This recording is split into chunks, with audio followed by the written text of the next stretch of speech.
Hello guys, ये हम इग्नू की आपको क्वेश्चन आंसर करवा रहे हैं लास्ट 10 ईयर के। ठीक है, ये आपका कोड है ESO 12। ठीक है, ESO 12 के क्वेश्चन आंसर हम कर रहे हैं। इसके 2 चैप्टर के क्वेश्चन आंसर मैं पहले ही करवा चुकी हूँ, तो वो वीडियो अपलोड किए जा चुके हैं। अगर आपने नहीं देखे देख लीजिए आप उन्हें। अब हम ये चैप्टर 3 के क्वेश्चन आंसर कर रहे हैं, गाँव और बाहरी दुनिया। ठीक है, तो ये आपका सब्जेक्ट है भारत में समाज, सोसाइटी इन इंडिया। इसके दो वीडियोस के अपलोड किए जा चुके हैं। अगर आपने नहीं देखा देख लीजिए। आज हम इसके बचे हुए क्वेश्चन आंसर करेंगे। ठीक है, तो चलिए इस वीडियो के बचे हुए कर लेते हैं। चैप्टर के जितने बचे हुए क्वेश्चन आंसर हैं 4 तक हो गए हैं, 5th। ठीक है, ये आपका 5th क्वेश्चन है। सार्वत्रिकीकरण और स्थानीयकरण। ठीक है, सार्वत्रिकीकरण और स्थानीयकरण की प्रक्रियाओं को परिभाषित करिए। ठीक है, आपसे सार्वत्रिकीकरण और स्थानीयकरण की प्रक्रियाओं के बारे में पूछा गया है। गांव में धार्मिक विश्वासों और व्यवहारों को विशेष महत्व दिया जाता है। ठीक है, जो गांव है हमारे, वहां पे जो धार्मिक विश्वास हैं और व्यवहार को आज भी काफी महत्व दिया जाता है, पहले ही नहीं। ठीक है, जितने भी हमारे गांव हैं, आउटर हैं, वहां धार्मिक विश्वासों को, व्यवहारों को आज भी बहुत ज्यादा महत्व दिया जाता है। इन्हीं धार्मिक विश्वासों और परस्पर व्यवहार के कारण गांव के लोगों में परस्पर निकटता स्थापित होती रहती है। ठीक है, यही कारण है कि गांव के लोगों में परस्पर निकटता बनी रहती है। ठीक है, यदि गांव के परिप्रेक्षण में धर्म का अध्ययन किया जाए तो गांव के धार्मिक विश्वासों व व्यवहारों और बाहरी सभ्यता के बीच परस्पर अंतरक्रिया स्पष्ट होती है। ठीक है, अगर हम गांव में इस चीज का अध्ययन करें कि वहाँ के धार्मिक विश्वास जो वहाँ पर हैं, ठीक है, वहाँ के धर्म का अगर हम अध्ययन करें, वहाँ के धार्मिक विश्वासों का और व्यवहारों का अध्ययन करें, तो हमें ये पता चलता है कि वहाँ की जो परस्पर अंतरक्रिया है वो स्पष्ट हो जाती है। एम मैरियटन, ठीक है, एम मैरियट जो थे, इन्होंने कहा है, इन्होंने क्या बोला है ग्रामीणों के बारे में। ठीक है, एम मैरियट का कहना है कि ग्रामीण जो जीवन शैली होती है, जीवन शैली का मतलब वो रहन सहन। ठीक है, तो एम मैरियटन का कहना है कि जो ग्रामीण जीवन शैली होती है, ग्रामीण जीवन शैली में विद्यमान संस्कार व विश्वास के तत्वों को जो ऊपर की दिशा में जाकर भारत की बृहत सांस्कृतिक परंपरा को निर्मित करने में योगदान देते हैं। ठीक है, गांव में आज भी अगर आप आउटर में देखेंगे तो वहां पर जो संस्कार हैं और विश्वास जो है वहां के काफी अच्छे हैं। वो लोग काफी चीजों को मानते हैं आज भी। ठीक है, जो सार्वत्रिकीकरण कहा जाता है, ठीक है, जिसे हम सार्वत्रिकीकरण कह सकते हैं, और अन्य तत्व जो नीचे की ओर गतिशील होकर बृहत परस्पर के तत्वों की स्थानीय रूप से अभिव्यक्ति का प्रतिनिधित्व करते हैं। ठीक है, वहाँ की जो परंपराएं हैं, ठीक है, जो गांवों की, वहाँ की जो गतिशीलता है, गतिशील होकर बृहत जो परंपराएं हैं, वहाँ की पुराने टाइम से चले आ रहे रीति रिवाज हैं, परंपराएं हैं, के तत्वों को स्थानीय रूप में अभिव्यक्ति का प्रतिनिधित्व वो लोग करते हैं, को स्थानीयकरण कहा जाता है। इसी चीज को क्या कहा जाता है? स्थानीयकरण कहा जाता है। इसकी व्याख्या इस प्रकार है। सार्वत्रिकीकरण वह प्रक्रिया है। ठीक है, सार्वत्रिकीकरण क्या है? सार्वत्रिकीकरण एक प्रक्रिया है जिसके द्वारा संस्कार और विश्वास के तत्व ऊपर की ओर फैलते हैं। ठीक है, जिससे क्या होता है कि संस्कार और विश्वास के जो तत्व हैं वो ऊपर की ओर फैलते हैं और भारतीय सभ्यता के बृहत परंपरा के अंश का निर्माण करते हैं। ठीक है, जो भारतीय सभ्यता की जो परंपरा है उनका निर्माण करते हैं। मैरियट के द्वारा सार्वत्रिकीकरण की प्रक्रिया को स्पष्ट करने के लिए रक्षाबंधन के पर्व का उल्लेख किया गया है। ठीक है। जो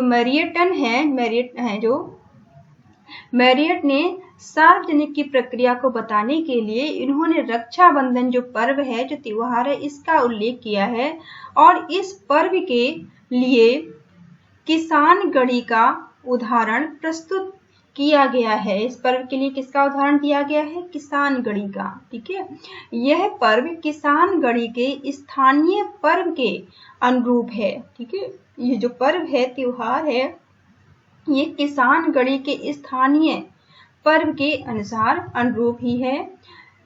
यह उस वार्षिक पक्ष के समापन का परिचय देता है जिसमें अधिकांश नवविवाहित महिलाएं अपने माता पिता एवं सौहर्द भाई बहनों से मिलने अपने घर वापस जाती हैं।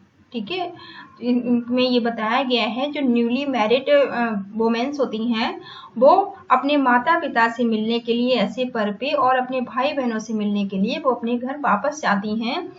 बहनों के द्वारा अपने भाइयों के प्रति प्रेम का प्रदर्शन करके सिर एवं कानों पर पके जौ के गुच्छे जिसे उस क्षेत्र विशेष में पवित्र अनाज माना जाता है।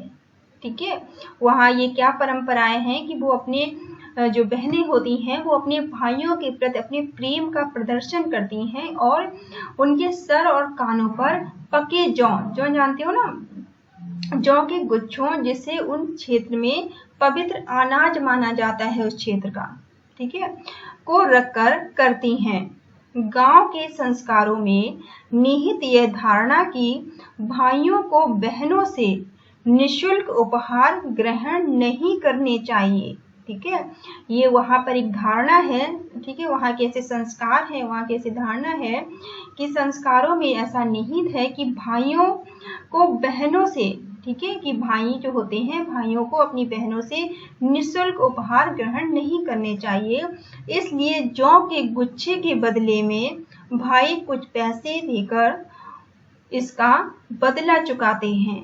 ठीक है, ब्राह्मणों द्वारा राखी बांधने के पर्व एवं सलूनों के पारिवारिक पर्व के मध्य एक घनिष्ठ समानांतर संबंध होता है। ठीक है, इस प्रकार यह पर्व बृहत परंपरा के अंश के निर्माण का स्पष्टीकरण यानी कि बोध कराते हैं। ठीक है, दूसरा इसमें दिया गया है कि स्थानीकरण। ठीक है, स्थानीकरण में क्या है? स्थानीकरण वह परंपरा है। ठीक है, स्थानीकरण वह परंपरा है जिसमें बृहत परंपरा के तत्वों को नीचे फैलाकर लघु परंपरा का निर्माण करते हैं। ठीक है, दोनों ही प्रक्रियाओं के मामले में मूल तत्व परिवर्तित हो जाते हैं। ठीक है, दोनों ही प्रक्रियाओं के मामले में क्या होता है? मूल तत्व जो है वो परिवर्तित हो जाते हैं। स्थानीकरण होने एवं तत्पश्चात इसमें परिवर्तन या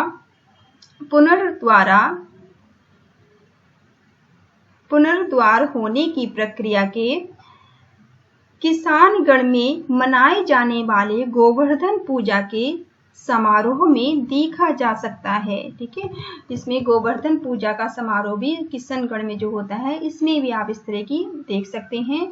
इस पर्व की व्याख्या संस्कृत की पुस्तक भगवत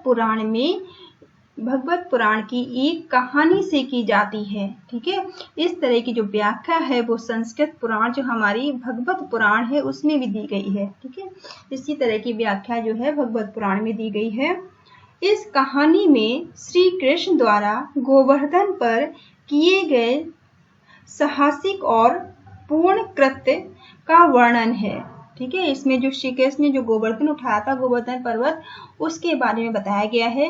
किसानगढ़ी में लोगों ने गोवर्धन अर्थात गो प्लस वर्धन के रूप में स्वीकार न करके गोबर प्लस धन के रूप में व्यक्त किया है।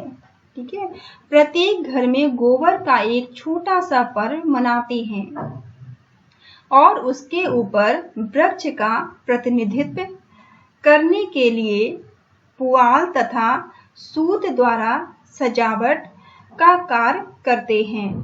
ठीक है, इस प्रकार सार्वत्रिकीकरण और स्थानीयकरण दोनों प्रक्रियाओं का विकास काफी लंबे समय तक होता रहा है। ठीक है, इस तरह से जो दोनों प्रक्रियाएं हैं, सार्वत्रिकीकरण और स्थानीयकरण, इसका विकास काफी लंबे समय से होता रहा है। अतः सामान्यतः किसी भी प्रक्रिया के विकास के क्रम को सुनिश्चित करना संभव नहीं है। ठीक है, इसे ऐसा नहीं है कि अतः किसी भी प्रक्रिया के विकास के क्रम को सुनिश्चित नहीं किया जा सकता है, ऐसा करना संभव नहीं है। परंतु धार्मिक कृत्यों तथा विश्वासों के संदर्भ में भी गांव का बहत परंपरा के संपर्क दृष्टिगत होते हैं। ठीक है, क्योंकि जो परंपराएं गांव में है वो लंबे समय तक जो चली आ रही है वो आज भी उन्हें मानते हैं। ठीक है, नेक्स्ट क्वेश्चन है आपका क्वेश्चन 6। व्यापक हिंदू धर्म संप्रदाय में कुर्ग धार्मिक समुदाय के शामिल होने के 2 उदाहरण हैं। ठीक है, हिंदू धर्म एक व्यापक व विश्व प्रसिद्ध धर्म है। ठीक है, जो हिंदू धर्म है, हिंदू धर्म एक व्यापक व विश्व प्रसिद्ध धर्म है। धर्म मनुष्य के जीवन का एक अनिवार्य तत्व है। ठीक है, जो धर्म होता है वो मनुष्य के जीवन का एक अनिवार्य तत्व माना जाता है। भारतीय ग्रामीण समाज बहुधर्मी समाज है। ठीक है, जो भारतीय ग्रामीण समाज है वो कैसा समाज है? वो बहुधर्मी समाज है, क्योंकि उसमें हर धर्म के लोग हैं, क्योंकि इसमें सभी धर्मों के लोग निवास कर सकते हैं। ठीक है, क्योंकि वहां पर सभी धर्मों के लोग रहते हैं। ग्रामवासी स्थानीय देवी देवताओं की पूजा आराधना के साथ साथ राष्ट्रीय स्तर पर मान्य देवी देवताओं को भी समान महत्व देते हैं। ठीक है, जो वहाँ के ग्रामीणवासी होते हैं, ग्रामवासी जो होते हैं, वो इस अपने स्थानीय जो उनके देवी देवता हैं उनकी पूजा आराधना के साथ साथ राष्ट्रीय स्तर के जो देवी देवता हैं उन्हें भी वो मान्यता देते हैं, महत्व देते हैं। ऐसा माना जाता है कि धर्म की दृष्टि से ग्रामीण समाज में स्थानीयकरण एवं सार्वभौमिकीकरण की प्रक्रियाएं समानांतर रूप से क्रियाशील रहती हैं। ठीक है, ग्रामीण स्तर के देवी देवताओं का तो ग्रामवासियों के जीवन में विशेष महत्व होता है। ठीक है, जो ग्राम स्तर के जो देवी देवता होते हैं उनका ग्रामवासियों के जीवन में विशेष महत्व होता है। प्रादेशिक एवं देशव्यापी देवी देवताओं को भी अनदेखा नहीं किया जा सकता। ठीक है, इन लोगों के लिए जो प्रादेशिक और देशव्यापी जो भी देवी देवता होते हैं इन्हें भी मानते हैं। M.N. श्रीनिवासन की संस्कृतिकरण की अवधारणा भी स्थानीय स्तर पर धर्म एवं अखिल भारतीय हिंदू धर्म के सांस्कृतिक पक्ष को प्रस्तुत करती है। इसलिए सांस्कृतिकरण की प्रक्रिया का एक महत्वपूर्ण पहलू स्थानीय देवता या देवी का हिंदू देव परंपरा की किसी देवता से मिलान है। ठीक है, किसी देवता से मिलान है। इस प्रकार कुर्ग धार्मिक संप्रदाय हिंदू धर्म में शामिल है। ठीक है, इसीलिए जो कुर्ग संप्रदाय है वो हिंदू धर्म में इसको शामिल किया गया है। इसके 2 कारण हैं। ठीक है, इसके यहाँ पे 2 कारण बताए गए हैं। 2 कारण कौन कौन से देख लेते हैं। पहला यहाँ पे बताया गया है, कुर्ग में केतरप्पा को वैदिक देवता क्षेत्रपाल की भूमि माना। ठीक है, तो ये कुर्ग में क्या है कि जो केतरप्पा है, केतरप्पा को वैदिक देवता क्षेत्रपाल की भूमि, जो वहाँ की भूमि माना जाता है उनको। दूसरा है कि कुर्गों में कोबरा देवता, ठीक है, कुर्गों में जो कोबरा देवता हैं, कोबरा देवता को शिव के पुत्र माना जाता है। सुब्रह्म या सकंद की तरह माना जाता है। ठीक है, इनको शिव के पुत्र की तरह माना जाता है। 7वां क्वेश्चन आपका है, ब्रिटिश पूर्व भारत में गांव को छोटा गणराज क्यों कहा जाता है? ठीक है, जो ब्रिटिश से पहले जो भारत था उसमें गांवों को छोटा गणराज्य क्यों कहा गया है? ब्रिटिश पूर्व भारत में गांव में क्रियाकलाप इतने सहज ढंग से निपटा लिए जाते थे कि इसके प्रति ब्रिटिश शासकों का दृष्टिकोण संकीर्ण रहता था। ठीक है, जो गांव में जो भी काम होते थे, जो भी क्रियाकलाप होते थे, वो आपसी मदद से बहुत ही सहजता से कर लिया करते थे। ठीक है, गांव में सामान्य रूप से कार्य व्यापार चलता था। ठीक है, गांव में सामान्य रूप से कार्य और व्यापार चलता था। साथ ही गांव इस बात से सदैव असहमत रहे हैं कि राज्य की गद्दी पर कौन विराजमान है। ठीक है, सदैव ही जो गांव के जो लोग होते थे वो इस बात से सदैव ही असहमत रहते थे। ठीक है, असहमत रहते थे कि राज्य की गद्दी पर कौन विराजमान है। उच्चतर और राजनीतिक अधिकारियों द्वारा किसी प्रकार का हस्तक्षेप भी नहीं था। ठीक है, वहां पर जो ब्रिटिश से पहले जो गांव हुआ करते थे उनमें किसी भी तरह का राजनीतिक या उच्चतर जो अधिकारी होते थे उनका हस्तक्षेप नहीं हुआ करता था। और यहाँ नगर पालिका सरकार थी। ठीक है, गांवों में जो नगर पालिका होती थी वही उनकी सरकार हुआ करती थी। इस प्रकार यहाँ संघर्ष की स्थिति नहीं थी, इसलिए गांव में उस टाइम के जो गांव हुआ करते थे वहां किसी प्रकार की संघर्ष की स्थिति नहीं थी, क्योंकि उनके पास प्रत्येक वह वस्तु विद्यमान थी जिसकी उन्हें आवश्यकता थी। ठीक है, जिस चीज की उन्हें जरूरत थी वो वहां पर मौजूद हुआ करती थी।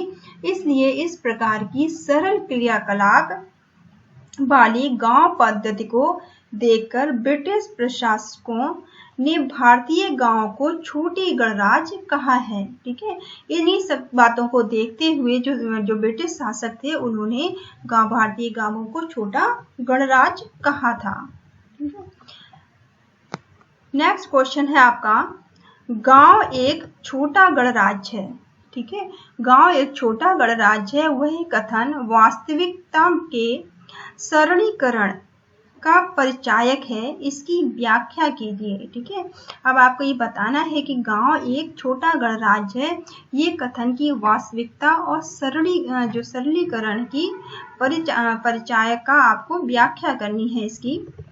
तो भारत के विचारकों के द्वारा, ठीक है, भारत के जो विचारक थे, भारत के विचारकों के द्वारा इस मत का विरोध किया गया है। ठीक है, भारत के जो विचारक थे उन्होंने इस बात का विरोध किया है कि गांव एक छोटा गणराज्य है। उन्होंने ऐसा नहीं माना है, जो भारत के जो विचारक थे, ये बात तो ब्रिटिश शासक ने मानी है। ठीक है, कि ब्रिटिश शासकों का कहना था कि जो गांव है वो छोटा गणराज्य है, पर जो भारत के विचारक थे, ठीक है, उन्होंने ऐसा नहीं माना है, उन्होंने इस बात को गलत ठहराया है।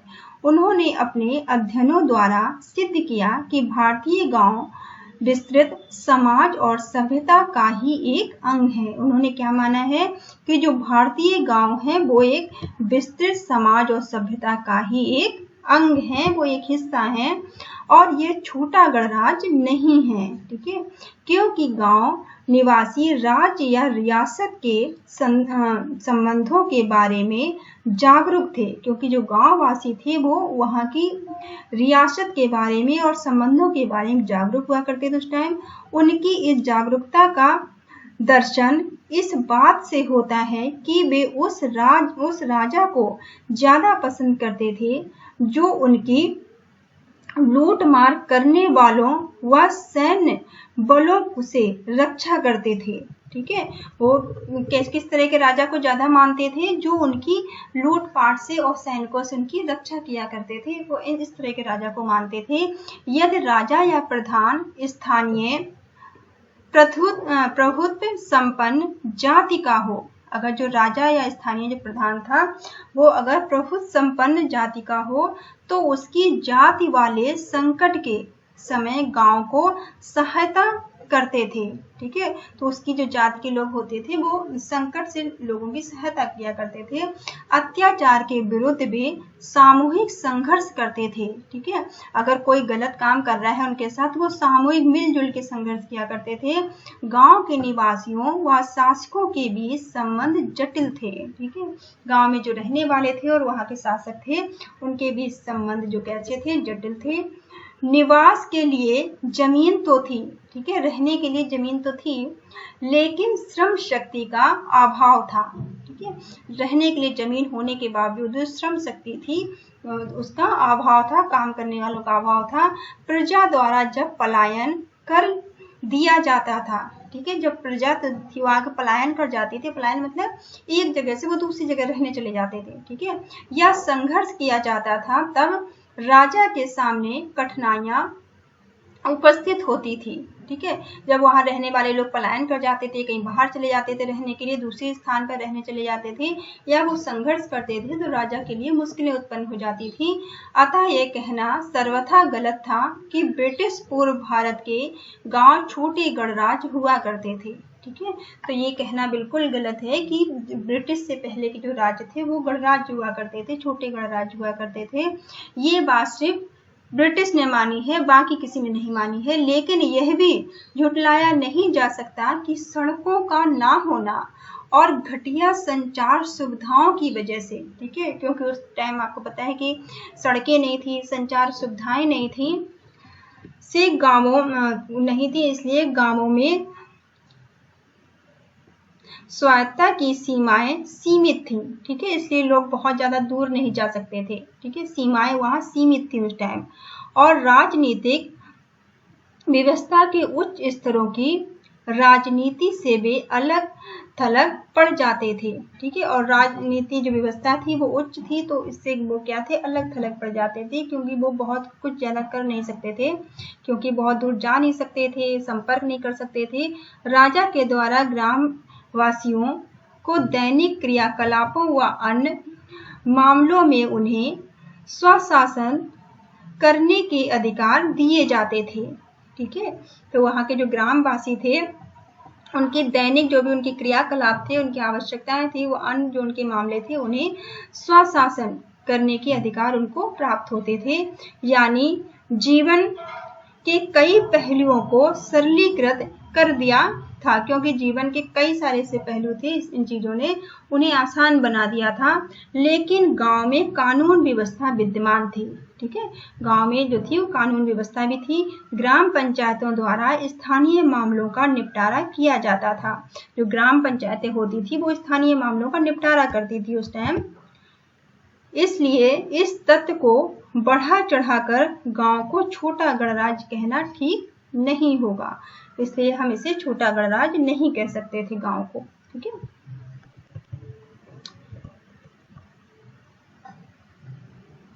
एक और इसमें महत्वपूर्ण क्वेश्चन दिया है आपका, लास्ट है ये, देख लीजिए आप। आधुनिक भारत में गांव के स्वरूप का वर्णन कीजिए, ठीक है। अब आधुनिक भारत में आपको गांव बताना है कि अब गांव कैसे हैं। ये तो अभी तक हम पुराने टाइम में गांव को पढ़ते आ रहे हैं, ब्रिटिश के शासन के टाइम, वो ब्रिटिश के शासन से पहले के गांव पढ़ते आ रहे हैं। अब यहाँ पूछा गया है कि आधुनिक भारत में गांव कैसे हैं, गांव का स्वरूप क्या है, ठीक है। तो आधुनिक काल में औद्योगिकीकरण के उत्थान से गांवों का महत्व कम हो गया है, ठीक है। अब आधुनिक टाइम में क्या है कि आधुनिक काल में जो औद्योगिकीकरण हुआ है, तेजी से डेवलपमेंट हुआ है, ठीक है, के उत्थान से गांवों का महत्व अब कम हो गया है। अब गांवों की उतनी कीमत नहीं रही, कहने का मतलब है, ठीक है। गांवों का नगरीकरण का प्रभाव स्पष्ट दिखाई देता है, ठीक है। गांव जो हमारे गांव हैं, गांव के नगरीकरण का प्रभाव जो है गांवों पर स्पष्ट दिखाई देता है। और नगरीकरण ने ग्रामीण जीवन विधि के प्रतिमानों को, जो नगरीकरण है, नगरीकरण ने ग्रामीण जीवन के विधि के प्रतिमानों को प्रभावित किया है, ठीक है। आज ग्रामीण स्वरूप बदल रहे हैं, आज ग्रामीण जो स्वरूप है वो बदल रहे हैं पूरी तरह से। ग्रामीणों द्वारा जीवन के नगरीय ढंगों को अपना लिया गया है। जो गांव है उन्होंने भी नगरीय स्वरूप को अपनाया है। ग्रामीणों द्वारा भी जीवन के नगरीय ढंगों को अपनाया गया है। जनसंख्या में गतिशीलता आ जाने से गांव के निवासियों को शहरों की ओर आकर्षित किया है। ठीक है, क्योंकि जनसंख्या में गतिशीलता आई है। जनसंख्या में गतिशीलता आने के कारण जो गांव के निवासी हैं, गांव में रहने वाले लोग हैं, लोगों को शहरों की ओर इसने आकर्षित किया है। और आकार में वृद्धि होने से नातेदारी प्रथा के बंधन स्थिर पड़ चुके हैं। ठीक है, इससे क्या हुआ, जो नातेदारी प्रथा के जो बंधन थे अब ये स्थिर पड़ चुके हैं, कमजोर पड़ चुके हैं। भूमि को संयुक्त रूप से जोतने की प्रथा भी कम हो चुकी है। ठीक है, अब भूमि को पहले संयुक्त रूप से किया जाता था, अब ऐसा नहीं रहा है। खेत में जो खेती होती है, खेती के ढंगों में भी नगरीय विशेषताएं आ गई हैं। ठीक है, जो खेती होती है वो भी अब आधुनिक तरह से होने लगी है। इसलिए व्यक्तियों को ग्रामीण समुदाय से संबंध रखने वाले तत्वों की समाप्ति हो चुकी है। ठीक है, इससे क्या हुआ है, इसलिए जो व्यक्ति हैं, व्यक्तियों को ग्रामीण समुदाय से संबंधित रखने वाले तत्वों की अब समाप्ति हो चुकी है। अतः केवल उनके रीति रिवाज, क्रियाएं एवं आदतें ही समान हैं। ठीक है, अब केवल उनके जो रीति रिवाज हैं, क्रियाकलाप हैं और आदतें ही कुछ मिलती जुलती रही हैं। बाकी सभी पहलुओं में बदलाव आ चुका है। ठीक है, बाकी सारी चीजें क्या हैं, बदल चुकी हैं। आवागमन के लिए परिवहन व सूचनाओं को प्राप्त करने के लिए संचार साधनों का विकास गांव में भी हो गया है। ठीक है, अब गांव भी पहले की तरह नहीं रहे हैं। गांव में भी आवागमन के साधन अच्छे हो गए हैं, परिवहन के साधन अच्छे हो गए हैं, सूचनाओं और संचार के साधन भी अब गांव में अच्छे हो गए हैं। अतः ग्रामीण सामाजिक रूप नगरीकरण के प्रभाव के कारण बदल गया है। ठीक है, नगरीकरण के कारण गांव भी पूरी तरह से क्या हुए हैं, बदल चुके हैं। ठीक है, धीरे धीरे जीवन का ग्रामीण ढंग लुप्त हो रहा है और धीरे धीरे जो गांवों का जो ढंग था, रहन सहन था, वो भी अब खत्म हो रहा है। ठीक है, तो ये आपका 3rd चैप्टर यहाँ आपका ये खत्म होता है। ठीक है, और आपको कोई चीज नहीं समझ में आती तो आप मुझे कमेंट करके पूछ सकते हैं। और आपको अगर इसका PDF चाहिए तो आप मुझे अपनी मेल ID लिख देना कमेंट में, मैं आपको PDF सेंड कर दूंगी। ठीक है, और अगर आप किसी भी और सब्जेक्ट का वीडियो बनवाना चाहते हैं तो आप मुझे कमेंट करके बता सकते हैं। इग्नू से रिलेटेड और NIS से रिलेटेड, या फिर आप 1st to 10th किसी भी RBSC, UPSC या फिर आप NCERT का बनवाना चाहते हैं तो आप मुझे बता सकते हैं। Thank you all of you, thank you for watching. आप मेरे चैनल को लाइक करिए, शेयर करिए, सब्सक्राइब करिए।